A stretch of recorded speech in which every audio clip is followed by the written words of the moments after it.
So in this video, we're going to talk about the continuum between interest and excitement. Now, I put excitement up here with a little guy whose eyebrows are jumping off of his head because he's so excited, and hopefully you are too, to learn about what I'm going to teach in just a moment. But on the low end of the excitement continuum is interest, and we can conceive that like in words like curiosity, right? So in the very beginning video where I laid the foundation, we talked about very small amount of emotion to very large amount of emotion. So on this end, we've got excitement, about great anticipation for something. And on this end, we have curiosity, where hopefully you are right now because you're wondering what I'm going to talk about. So what is the function of this emotion? Well, chiefly it's to keep us awake. So if you remember the two tanks of thinking and feeling, where we can't be fully in one and fully in the other, but they just diminish quite a bit. If we're fully in cognition, right here, thinking, frontal lobe, right? It's not that we're not emoting. We are emoting. We're emoting with the emotion of interest. Interest keeps us pursuing things. Now, it's said that over time and over the evolution of our species, the emotion of interest is what pursued us to interact socially and be curious and get to know things about each other, but then also to go out and explore. And if someone was leading the pack, so to speak, and they noticed something, they would communicate with facial expressions that the others should follow because there was something exciting and interesting up ahead to discover.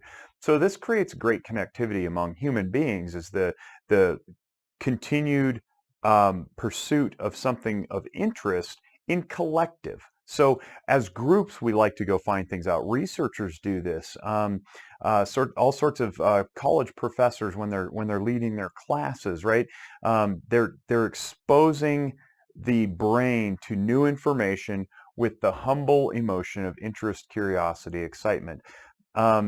Anytime you open up the news, there's probably some fear or excitement involved, right? And this is what advertising does for us too. Advertising, you hear a lot about clickbaits and yellow journalism where the headlines scream at you. That's designed purposely to provoke an emotion, to capture your attention. So if you're going through social media and you see outlandish claims on anything, mainstream media, social media, friends post, whatever, that's designed on purpose. Sometimes it's unconscious, but sometimes it's purposeful through the advertising department, specifically to get your eyeballs. Now, we all know that by now, I think if we've watched The Social Dilemma or we've followed Center for Humane Technology, check out humanetech.org, by the way, that social media, mainstream media, they're all in competition for you and your time. So how do they do that? Emotions, which is why this stuff's so important to me.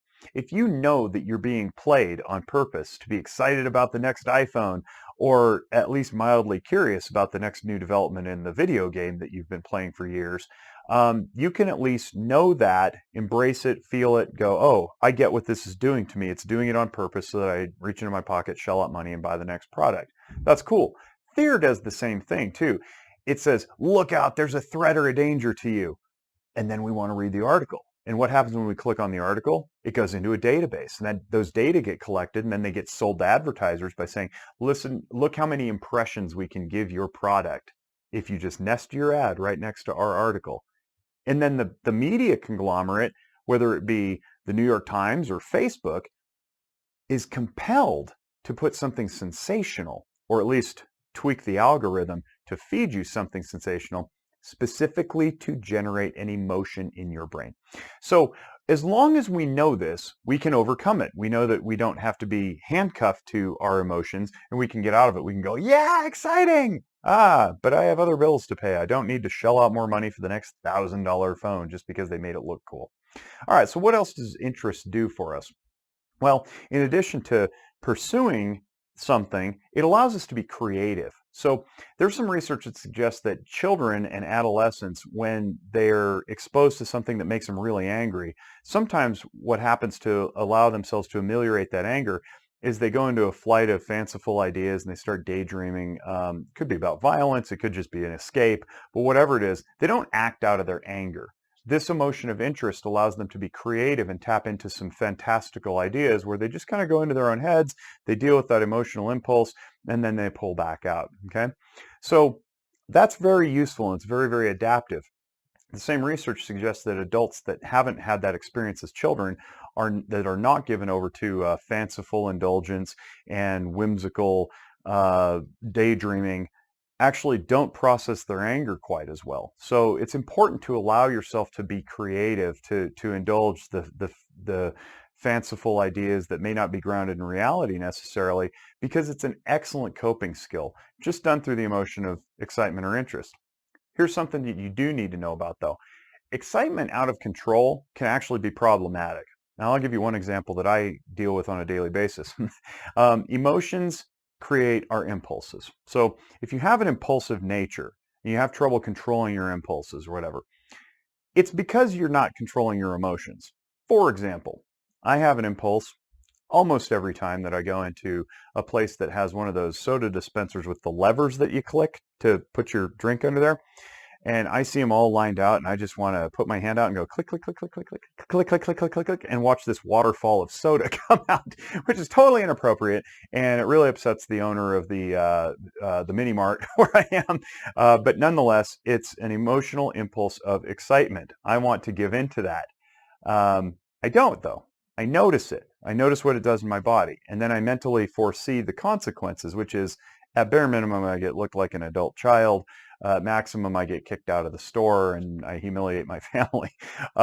Same thing can happen if I give in to the impulse of, and I'm not kidding you, this happens every time. I'm on a paper goods aisle in a grocery store.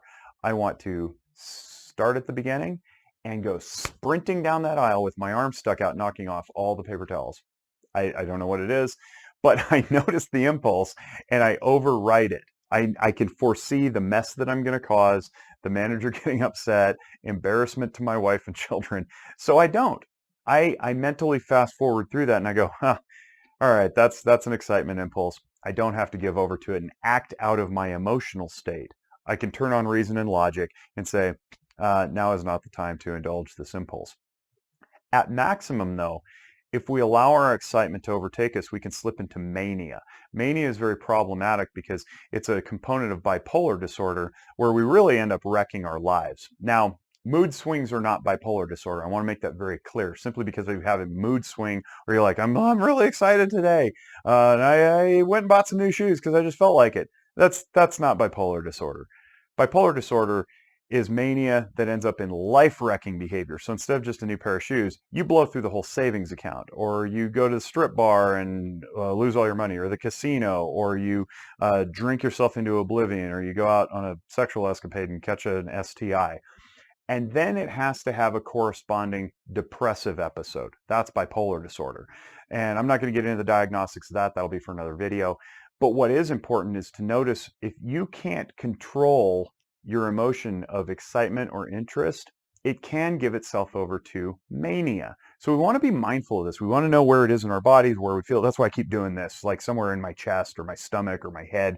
I'm going to feel that excitement, that like, yay, I want to go do something. I want to go, explore or whatever. Now, a last point to make here is that excitement can be the root of anxiety. If you have really bad anxiety and you can't point to a fear source, it's possible that you have anxiety rooted in excitement. Now, this isn't necessarily a bad thing. It's just something to be recognized because excitement anxiety is often what compels us to do things like study for tests or prepare for competition. So we don't want to get rid of anxiety altogether. That is not at all my desire. We want anxiety. What we do want beyond that, though, is controlled anxiety for a purpose. So if you have an upcoming test and you're like a little scared that you're going to pass, that's fine. Fear is driving that anxiety. Good, go study for the test. Make sure you do it well. If you have an excitement for an upcoming game or sports competition, some presentation, right? And you're like, I can't wait to get this information into these people's hands, or I can't wait to go see how I do at the plate against that really good pitcher. That's good anxiety that helps you like focus in and study your film and compile your data, whatever it is that you have to do for that performance. Those are good things. We just want to be mindful of, is it excitement and interest? Is it fear? Is it interfering with my life and my ability to do things? So that's it for excitement and interest. Thankfully, I'm through now. I can let go of my anxiety, and hopefully you learned something, and hopefully your interest was piqued the entire time so that you paid attention and you were maybe so impressed that you can make somebody else interested or curious about this video, please share it. Please subscribe if you would. And on behalf of the Zephyr Wellness family, we wish you all great mental wellness.